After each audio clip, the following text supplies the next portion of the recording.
नमस्कार, मैं हूं दीपांशी पुहाल और आप मेरे साथ देख रहे हैं उदय न्यूज लाइव। आइए बुलेटिन की शुरुआत करते हैं कुछ खास खबरों के साथ। किसानों ने भारत बंद का किया ऐलान। ऐसे में अब किसानों ने अंबाला में भारत बंद को सफल बनाने के लिए लोगों से भी अपील की।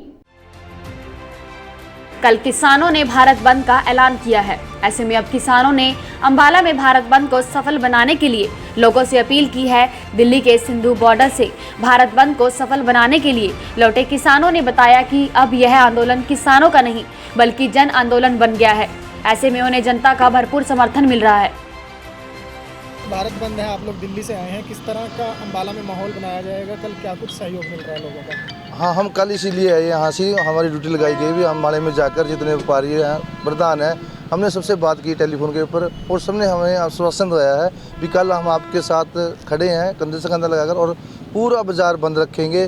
चाहे वो सराफा बाज़ार का प्रधान हो या कपड़ा मार्केट का प्रधान, सबसे बातचीत होली। और जो हम थोड़े बाज़ार में भी कहीं गए हैं ना, वो सब आश्वासन दे रहे हैं भी कल पूरी तरह से बंद रखेंगे। और हम हाथ जोड़कर किसानियों से, सभी व्यापारियों से और सभी दुकानदारों से, सभी मजदूर भाइयों से ये बेनती करते हैं भी किसानों के साथ आएँ और कल उनका साथ दें।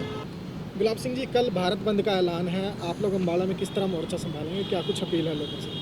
आज हमारा यहाँ आने का मुख्य मकसद यही था। कल हम आए दिल्ली से और कल फिर चले जाएंगे बंद के बाद।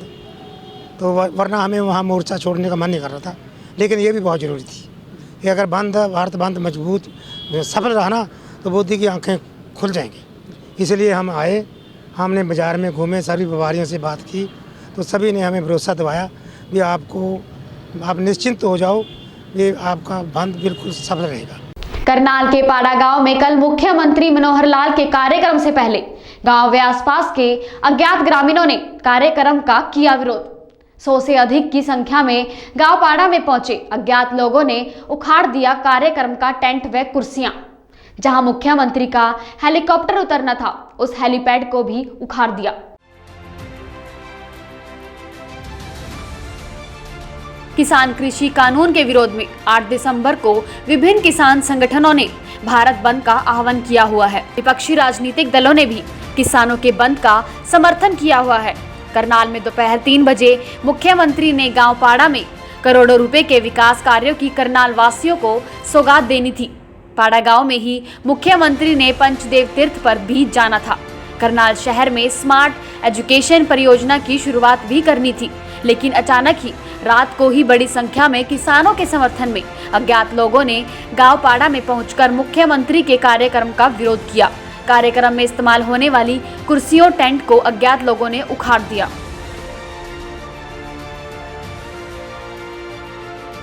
कम से कम 150 से ऊपर से आदमी थे जी।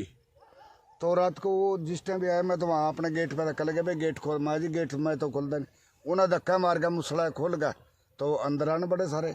उन्हें खेड़ के इंटा उठा के दे, यहाँ से पहले खेड़ा उधर उठा के फिर वहाँ गेट पर गिरते रहे। तो क्या प्रोग्राम था यहाँ पे कल? यहाँ सीएम का था ये। हेलीकॉप्टर आना था? हाँ जी।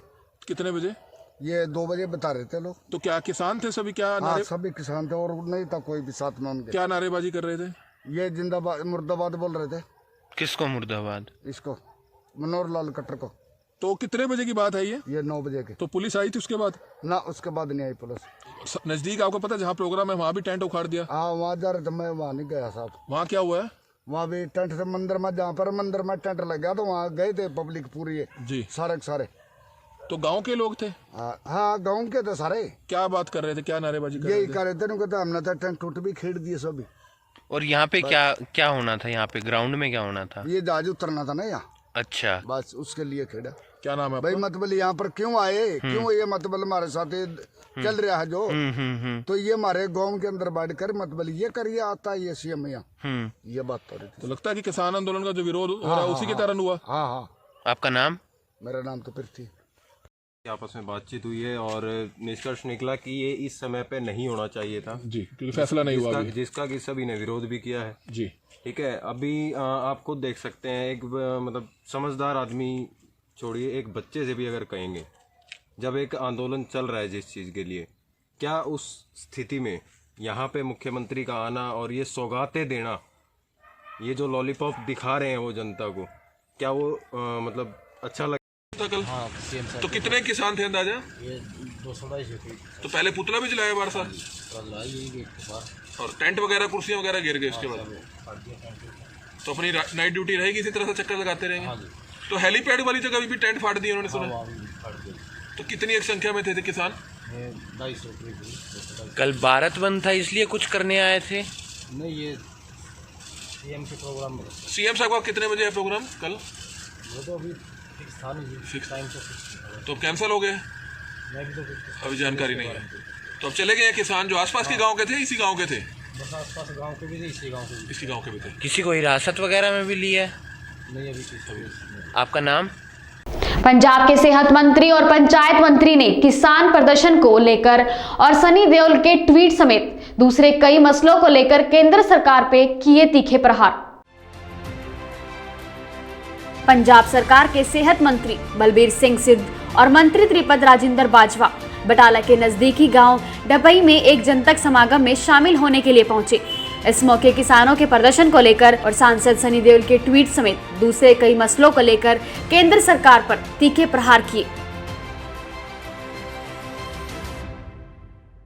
देखो सेंटर सरकार ਨੂੰ ਆਪਣਾ ਰਾਜ ਹੱਟ ਛੱਡਣਾ ਚਾਹੀਦਾ ਤੇ ਲੋਕਾਂ ਦੀ ਸਰਕਾਰ ਆ, ਲੋਕਾਂ ਦੇ ਭਲੇ ਵਾਸਤੇ ਸੋਚ ਕੇ ਉਹ ਫੈਸਲਾ ਲੈਣਾ ਚਾਹੀਦਾ। ਹੁਣ ਕਿਸੇ ਨੂੰ ਉਹਲਾ ਨਹੀਂ ਰਹਿ ਗਿਆ ਵੀ ਇਹ ਜਿਹੜੇ ਬਣਾਏ ਕਾਨੂੰਨ ਨੇ ਇਸ ਤੋਂ ਸਾਰੀ ਕਿਸਾਨੀ ਦੁਖੀ ਆ।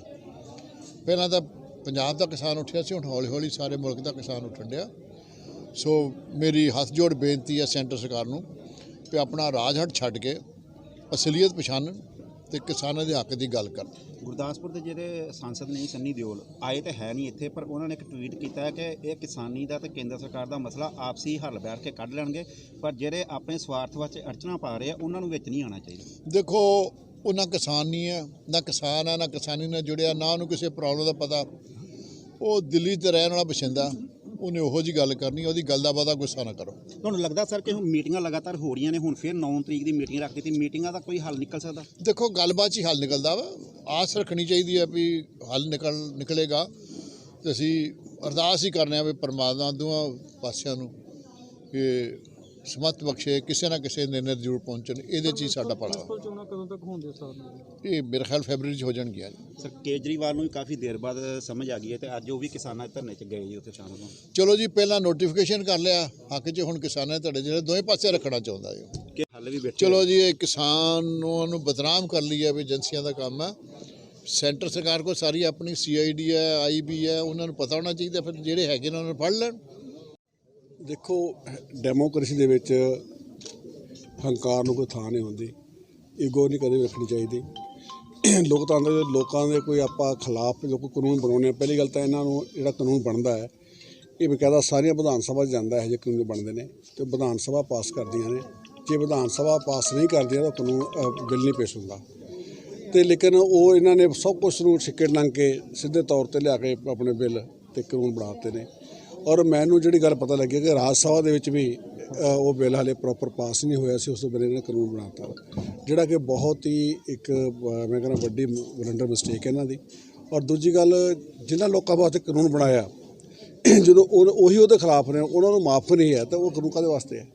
ਜਿਹੜੇ ਕਾਨੂੰਨ ਬਣਦੇ ਨੇ ਹਮੇਸ਼ਾ ਜਾਂ ਕਾਨੂੰਨ ਅਮੈਂਡਮੈਂਟ ਹੁੰਦੀ ਆ ਜਾਂ ਪਾਰਲੀਮੈਂਟ ਜਾਂਦੇ ਆ ਜਾਂ ਰਾਜ ਸਭਾ ਜਾਂਦੇ ਆ, ਉਹ ਲੋਕਾਂ ਦੀ ਭਲਾਈ ਵਾਸਤੇ ਨੇ, ਲੋਕਾਂ ਨੂੰ ਦੁਖੀ ਕਰਨ ਵਾਸਤੇ ਨਹੀਂ ਹੁੰਦੇ। ਇਹ ਜਿਹੜੇ ਤਿੰਨੇ ਕਾਲੇ ਕਾਨੂੰਨ ਨੇ ਇਹ ਲੋਕਾਂ ਨੂੰ ਦੁਖੀ ਕਰਨ ਵਾਸਤੇ ਬਣਾਏ ਗਏ ਨੇ।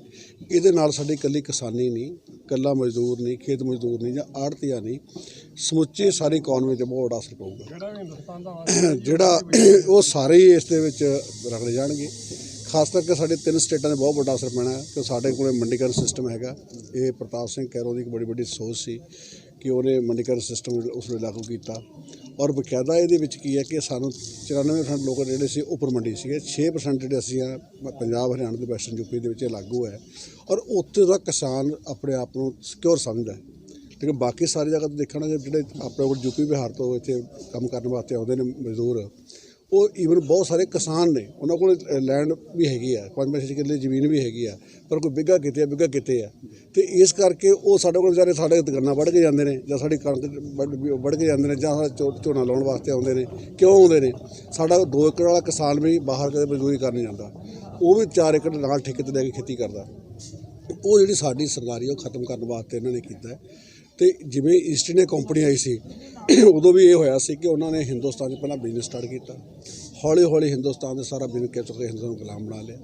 ਤੇ ਉਦੋਂ ਵੀ ਪੰਜਾਬ ਦੇ ਲੋਕਾਂ ਦੀ ਪੂਰਾ ਹਿੰਦੁਸਤਾਨ 200 ਸਾਲ ਗੁਲਾਮ ਰਿਹਾ, ਪਰ ਪੰਜਾਬ ਸਿਰਫ 90 ਸਾਲ ਰਿਹਾ।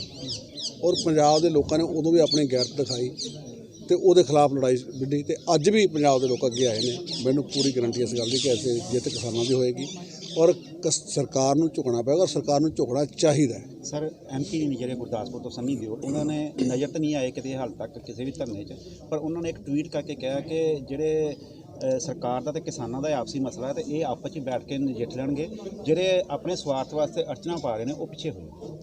ਇਹ ਬਿਲਕੁਲ ਉਹਦੇ ਗਲਤ ਬਿਆਨਬਾਜ਼ੀ ਹੈ। ਉਹ ਆਪਣੀ ਸਕਿਨ ਸੇਵ ਕਰਨੀ ਚਾਹੁੰਦਾ ਹੈ। ਸਵਾਰਥ ਤੰਗ ਹੁਣ ਲੋਕਾਂ ਨਾਲ ਗੱਲ ਕਰੇ।